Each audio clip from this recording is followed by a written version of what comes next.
Durag Wisdom, folks, and welcome to Y2K 18.01.08. Exactly 302 days left to Election Day. And I have to say, loud and clear, Oprah Winfrey for President 2020. Now, it seems odd for me to say that because really, we need experienced people who are experienced in law and government to be in our government administration. People experienced in government and liberal, progressive, humane to our country and to the entire world. That's what we need. But what we're going to get is the battle of celebrities because we are obsessed. Most of us, that is. I'm not going to say all. Most of us, including me, are obsessed with a celebrity or being a celebrity or whatever else their narcissistic bullshit there is. We put these people up so high when they crap like we do. It's a job to them. They look down on us by and large. We're just the unwashed masses to these celebrities. Why we support them, that's for another topic. I've been supporting celebrities in Hollywood for years. And in fact, I have aspirations. But that being said, and irrelevant for this discussion, here we have potentially the battle of the celebrities. Trump versus Winfrey. And the people that are going to vote for either one or the other depends on mostly whether they're a fan of that person. Which is, it's stupid. It is absolutely stupid. Now, I love Oprah Winfrey. As far as I'm concerned, she's a wonderful human being, but I don't know her personally. I love her work. Like she was in The Color Purple. She happens to be a very outspoken, very active, and I believe that she would make a great president. In fact, I've always wanted a black woman, Jewish lesbian, to be president of my country. So with the idea that Oprah Winfrey would be president, at least I get part of that wish to come true, to have a black woman to be president. That would be, I would be so happy. And if we have to run a celebrity against a celebrity in order to get that creep out, that Trumpian creep traitor out, then we should do it. If this creep Trump can be president, anybody can. I hate to say this. Watch the movie Harrison Bergeron. It's on YouTube. Harrison Bergeron. It's based on a short story by Kurt Vonnegut. It has Sean Astin playing the title role. Watch it. It's a great dystopia. But you get an idea about what I'm saying. When this creep became president of our country, because most of us didn't vote, it was like I was watching that movie, Harrison Bergeron, and also The Dead Zone. If you ever see The Dead Zone or ever read that book. If that creep can be president, even I can be president. There are basic things a person who wants to be president should know.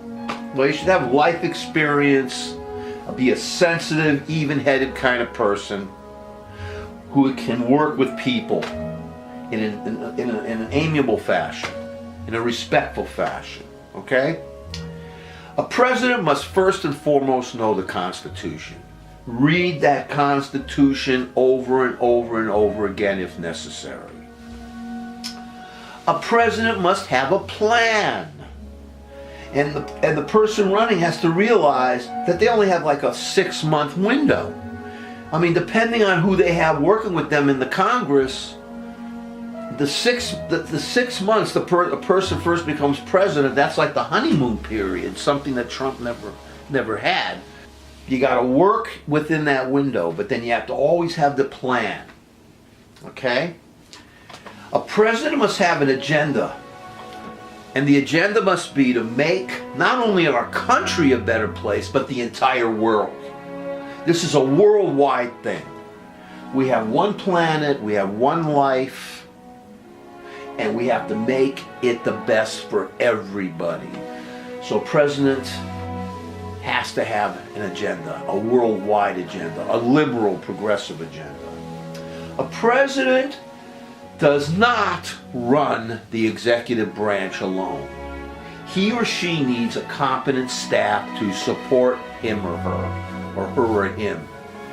And if a president knows how to pick the right people, the knowledgeable people, the wise people, he or she will have, or she or he will have a great administration. And you got to know who it is, and who you can work with, and you have to have networking, and you have to have connections. You have to have respect. You have to have a point where people are going to like you enough and respect your professionalism that they're going to want to work with you. A president must be aware that she or he is the role model of our entire country and a role model to the entire world.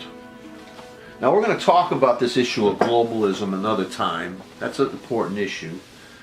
But we live in a world, all these countries are our neighbors. Are we a good neighbor? Are we a bad neighbor? Are we a piece of garbage? The fact is, the leader of our country represents us. That person is our face. We want it to be a benign face at the very least. A genial face. A face that has a smile on it once in a while. With eyes that say, hey, I want to, even though I'm a human being and flawed, I want to do what's right for this world. A president must be the representative of the entire country, not just a representative of his political party or his religious beliefs.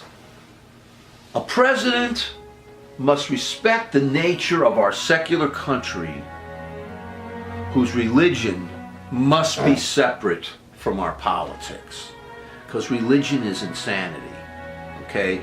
Insanity is a legal term, but religion is wackiness. People have a right to their religion.